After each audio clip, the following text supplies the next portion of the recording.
Have you ever looked at a portrait and felt like, you were looking right into the soul of the person? Oh, yeah, absolutely. Yeah, like their eyes were following you, holding secrets from centuries past. Portraits can do that, yeah. They really can. And today, we're going on a deep dive into a mystery that revolves around one such portrait, a really captivating one. Okay.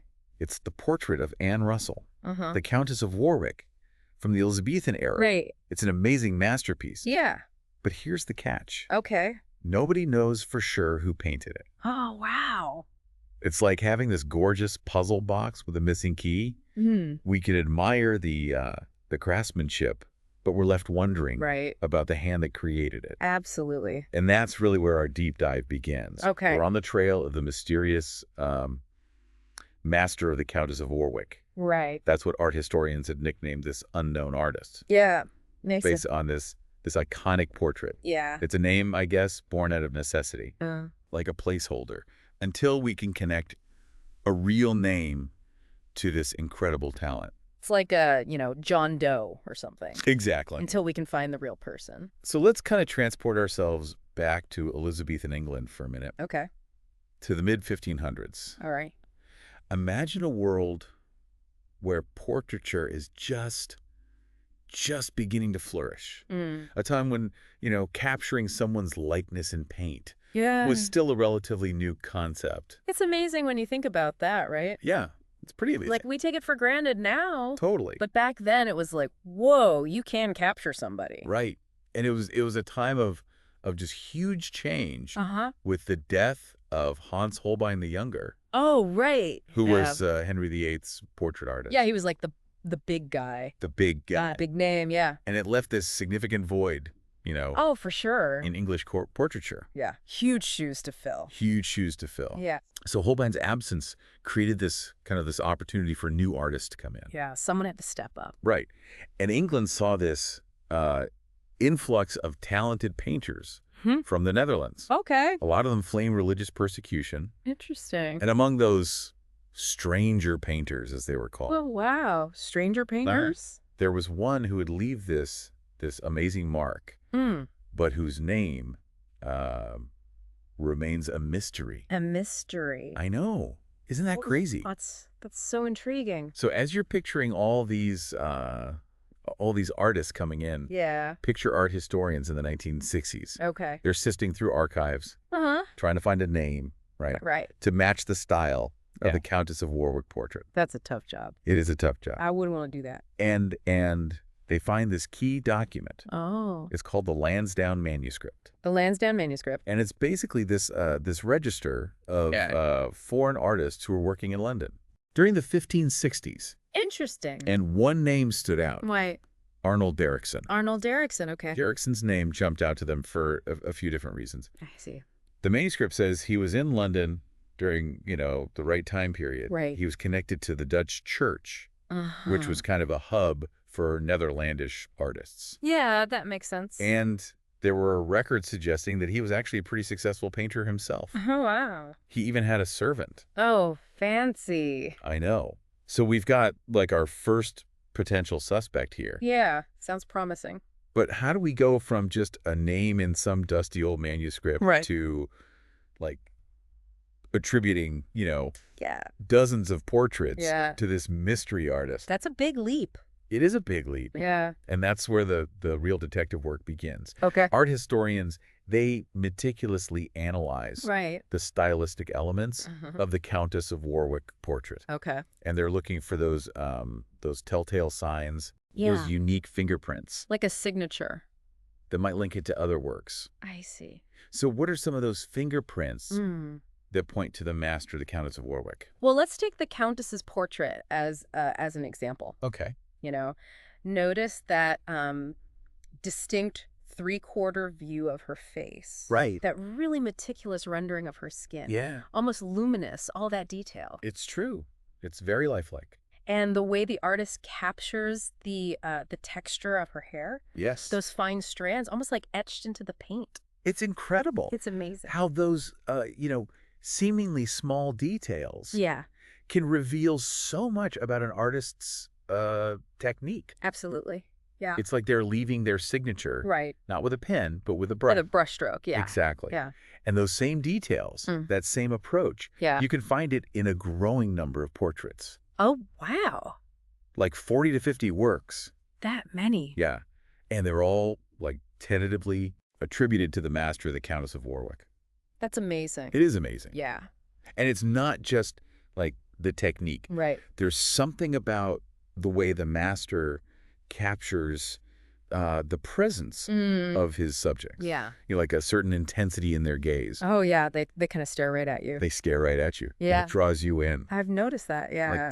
Like, take the Countess of Warwick's portrait. Okay. There's, like, this directness to her gaze. Right. Almost like a challenge to the viewer. Yeah, like she's sizing you up. I know. It's like she's aware of her position, her power, and she's not afraid to meet your eye. Yeah, that's a good way to put it. It's really incredible how a portrait painted, you know, centuries ago can still evoke such a powerful response. It's timeless, you know? It's true. And what's even more fascinating is that during the conservation of the Countess's portrait, art historians discovered something really startling. Oh.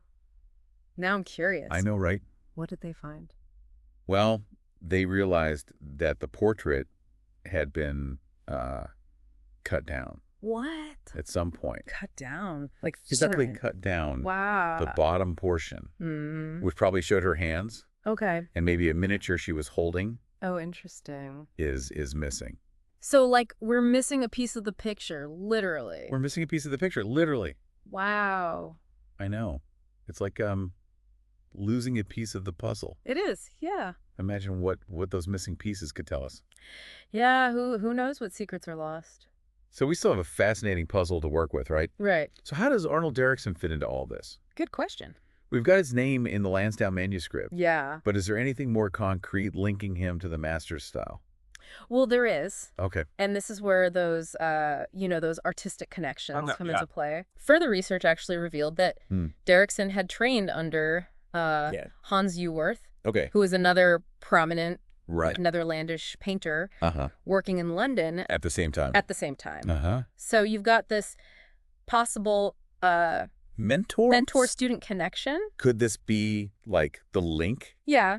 That ties Derrickson to the master of the Countess of Warwick? It's possible, right? It's possible. I mean, when you compare the master's portraits to Easworth's work, you see definite similarities. What kind of similarities? You know, that meticulous attention to detail, the way they render fabrics and faces. Okay. And that same, captivating intensity in the eyes of their subjects. It's so true. It's like seeing the echoes of a master's influence and the work of their student. But was Derrickson Good question. just copying Easworth's style? Yeah. Or did he develop his own unique voice? That's the question, isn't it? I know. And it's not always easy to answer. No, it's not. There's some portraits where, even experts have a hard time distinguishing between the work of Easworth and the master of the Countess of Warwick. Wow. So they were really on the same wavelength. Yeah, they were speaking the same language. Artistically. Yeah. It makes the mystery even more intriguing. It really does, yeah. And there's another tantalizing connection. Oh, what's that? Records actually show that Derrickson, later on, became associated with the painter, John Betts. John Betts. And he even married Betts's daughter. Wow, so he married into the family business. I know. That's interesting. That suggests like a close relationship. Yeah, for sure. Maybe even a collaborative one. Absolutely. It puts Derrickson right at the heart. Yeah. The London art scene. At the center of it all. Right. Rubbing shoulders with, all the leading artists. Exactly. So we have this fascinating web of connections. We do. A talented artist. A missing name. Yeah. A mysterious manuscript. Right. Whispers of artistic collaborations. This is like a real art historical whodunit. It really is. Yeah, I love it. And we're just getting started. Okay. Now that we've kind of laid the groundwork, we're ready to delve deeper into the master's portfolio and explore those captivating portraits that have kept art historians guessing for decades. I can't wait. Me too. So welcome back to our deep dive into the world of the Master of the Countess of Warwick. Before we went on that little mental journey back to Elizabethan England, you mentioned something like 40 to 50 portraits have been attributed to this mystery artist. Yeah, at least 40. Could be more. Wow. And each one is like this, unique glimpse into the lives and the aspirations of the people who sat for these portraits. Absolutely. It's like each portrait is a little window into a specific moment in time. It is. So with so many portraits to explore, I'm eager to see what other stories we can uncover. Me too. What should we look at first? Well, let's start with one that really exemplifies the master's ability to capture the complexities of Elizabethan fashion. Oh. The portrait of Susan Bertie, the young noblewoman we talked about earlier. Yeah, the one where her age is like inscribed on the canvas. Yeah, exactly. She's 15 years old. It's amazing how a detail like that can just like make history feel so immediate. It really does. Like you can picture her, at that age. It reminds us that these weren't just faceless figures in fancy clothes. They were real people with real lives. And in Susan Bertie's case, we see this young woman on the cusp of adulthood. Just adorned in like the height of Elizabethan fashion. Right, decked out. Yeah. So speaking of fashion, can you break down some of the details for us? Sure. I'm always fascinated by those elaborate Elizabethan outfits. Oh, yeah, me too. So what's going on with her gown? Well, her gown is like a masterpiece of Tudor tailoring. You've got those puffed and slashed sleeves, the intricate details on the bodice, and of course that iconic ruff around her neck. I've always wondered how they even managed to wear those things. I know, right? They look so uncomfortable. Yeah, they were definitely a statement piece, and they weren't just about fashion. They were a symbol of wealth and status. Oh, interesting. Yeah. So the bigger the ruff. Yeah, the larger, the more elaborate the ruff, the higher your standing in society. So it's like the Elizabethan equivalent of like a designer handbag or like a luxury car today. Exactly. Like a way to show off your wealth. Right. Keep up with the Joneses. And keep up with the Joneses. And the master captures all those nuances beautifully. The way he renders the texture of the fabrics, the delicate lace of the ruff, the subtle sheen of the silk gown. It's really incredible. It's a testament to to his skill as an artist. And speaking of skill, didn't you mention something about the conservation of this portrait, revealing some hidden details? Oh yeah. What was it about, like tiny nails? Yeah, so during the conservation process, they discovered these tiny nails that were used to hold the decorative chain in place. Oh, wow. On her bodice. So like they were actually part of the garment. Part of the garment, yeah. Wow, that's amazing. Yeah, it's a small detail, but it speaks volumes about the craftsmanship and attention to detail. It's fascinating to think about like the hours of labor that went into creating these outfits. I know, it's crazy, right? It's crazy. It's a reminder that fashion has always been like this intricate art form. Absolutely. And it wasn't just limited to clothing. No. The master's attention to detail, it extends to the settings and the accessories as well. For sure. Let's take a look at another portrait. Okay. That illustrates this point. Right. The portrait of William Brooke, Lord Cobb, and his family. Oh yeah, the banquet scene. The banquet scene. You mentioned this earlier. Yeah. The one with all the children and the exotic pets. Right. This portrait is like a treasure trove. Yeah, it is. Of details. It's a celebration of family. Right. Yeah. Wealth and status. Absolutely, yeah. You've got Lord Cobb looking very proud, surrounded by his wife. Okay. And their 6 children. 6 children, wow. I know. That's a lot. All gathered around this lavishly set table. It sounds like a scene straight out of a historical drama. It really does. Yeah. So paint us a picture. Okay. What kind of details did the master include? Well, first of all, there's the food. Okay. The table is laden with all sorts of delicacies, fruits, sweet treats. Right. Even a peacock pie. A peacock pie. A peacock pie, yeah. That's amazing. Which was a real status symbol back then. I can only imagine how elaborate that must have been. Oh, yeah. It was a true culinary masterpiece. Wow. And it wasn't just about showing off their wealth. Right. The inscription on the painting interesting. actually compares Lord Cobb and his wife to biblical figures like Jacob and Job, who were known for their piety and prosperity. So it's not just a family portrait. It's a statement about their values, their place in society, their aspirations. Absolutely, yeah.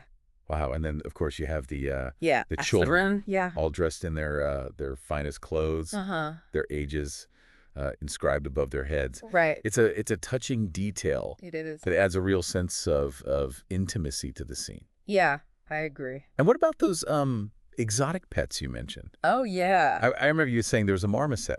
There's a marmoset. And a parrot. And a parrot. Yeah. Just casually placed. Yeah, they're just kind of hanging out. Hanging out. Almost as if they're part of the family. It's like a whimsical touch. Yeah, it is. It's fun. That speaks to, the growing fascination with the natural world during the Elizabethan era. It's incredible how these portraits can transport us back in time. I know. Allowing us to glimpse not just the faces of these individuals, but the world they inhabited. It's true. Yeah. And with each portrait, we examine we uncover new layers of meaning and insight into the master's artistry and the world that he captured on canvas. Yeah, for sure. So far, you've seen portraits that, showcase the master's skill in capturing like fashion status, family life. Right. But what about those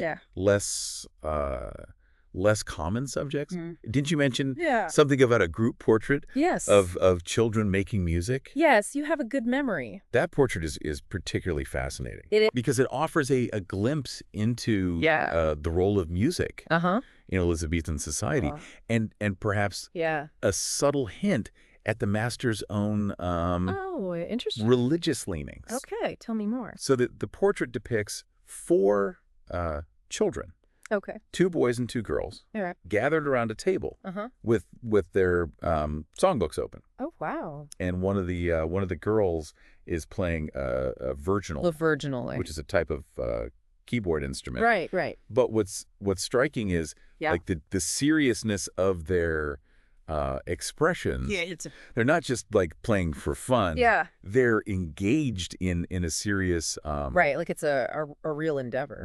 Yeah. It makes you wonder about like the significance of music education back then. Well, music was considered an essential part of a well-rounded education, especially for those in the upper classes. It makes sense. Yeah. So this portrait is less about children at play. Yeah. And more about like showcasing their accomplishments and the importance of music in their upbringing. Exactly. And here's where it gets even more intriguing. Musicologists have actually deciphered the music notation in the portrait. No way they can do that. They can. That's amazing. And it turns out that the boy in the center is singing from a Protestant songbook. Oh wow! So this seemingly simple portrait of children making music actually carries this deeper layer of meaning, like a subtle nod to the religious climate of the time. That's so cool. And it reinforces that connection to the Protestant faith that we've seen in other portraits attributed to the master. Further suggesting that, Arnold Derrickson, with his ties to the Dutch church, could very well be the artist behind these works. Yeah, it's a compelling argument. It's like we're piecing together a puzzle, one portrait at a time. One piece at a time. Yeah. And each detail, each brushstroke offers a new clue. Bringing us closer to understanding the master and the world that he he inhabited. Absolutely. And as we continue our exploration, we'll delve even deeper into the master's portfolio, uncovering more hidden stories, and unraveling the mysteries that surround this enigmatic artist. I'm ready. Let's do it. It's been quite a journey through Elizabethan England. It has. Examining these captivating portraits by the mysterious master, the Countess of Warwick. Yeah, the master's work really gives us this fascinating look into a world, that was on the cusp of change. It's true, from those elaborate fashions and the lavish settings to those subtle hints of religious and intellectual currents. These portraits really are like time capsules. They are, preserving a moment in history. And like we've seen, each portrait adds another piece to the puzzle. Another clue that might help us uncover the identity of this elusive artist. Absolutely. Speaking of clues, we've explored a lot of evidence, haven't we? Yeah. Pointing towards Arnold Derrickson as the master, his connections to Hans Eworth and John Betts, his presence in London at the right time. Those tantalizing stylistic the similarities. It's pretty convincing. It is pretty convincing. Yeah. But despite all the evidence, there's still this this element of mystery, that abrupt disappearance from the historical record. Right, around 1570. Around 1570. Did he go back to the Netherlands? Who knows? Maybe. Did he just change his name? Possibly. Or maybe he just stopped painting. Yeah, that's possible too. I know. Like the master story ends with this this question mark. Leaving us to just imagine all the possibilities. And sometimes those unanswered questions, they really just add to the allure, They do. It's true. The mystery itself becomes a part of the narrative. It sparks our curiosity. Yeah, it keeps us coming back for more. Keeps us coming back for more. It's true. Yeah. I'm curious though. Yeah. If we can't definitively say, like, who the master was, does it really change how we view the art itself? That's a good question. I mean, of course we can appreciate the beauty and skill of these portraits, regardless of who painted them. Right. But knowing the artist's identity, it adds like a layer of context. Absolutely. That can really enrich our understanding. For sure. It's like the difference between admiring a beautiful building and knowing the architect who designed it. The building is still beautiful. Right, yeah. But knowing, the architect's vision, their influences, the challenges they faced, it gives it a whole new dimension. It does. Knowing the artist helps us connect the art to the broader historical and social context. It allows us to see the work, not just as an isolated object, but as a product of a particular time and place, influenced by specific people and events. Yeah, absolutely. So even if we, never solve the mystery of the master's identity, the search itself has been valuable. I agree. Yeah. It's led us on this fascinating journey. It has. Through Elizabethan England. Yeah. Revealing not just the artistic trends of the time, but the lives and the values of the people who commissioned these portraits. Yeah, it's true. And it's reminded us that art history isn't just about names and dates. Yeah. It's about stories, connections, and the enduring power of art to transcend time. Well said. And who knows? Yeah. Maybe someday a new piece of evidence will surface, shedding light on the mystery. I'm finally revealing the face behind those captivating portraits. It's true. Yeah. Until then, the search continues. The search continues. And that's the beauty of it, isn't it? It is. The master of the Countess of Warwick has left us this legacy of beauty, mystery, and endless possibilities for exploration. I agree. If you're as intrigued by this mystery as we are, we encourage you to delve deeper into the world of Elizabethan portraiture Yeah, check it out. Explore the works of the master. Compare them to, his contemporaries. Right. And see what discoveries you can make. Absolutely. And don't forget to join us next time. Okay. For another deep dive. Yeah. Into the fascinating world of art history and the mysteries that connect us to the past. It's a journey, isn't it? It is a journey. Yeah. Thanks for listening to The Deep Dive. We'll see you next time. For another adventure.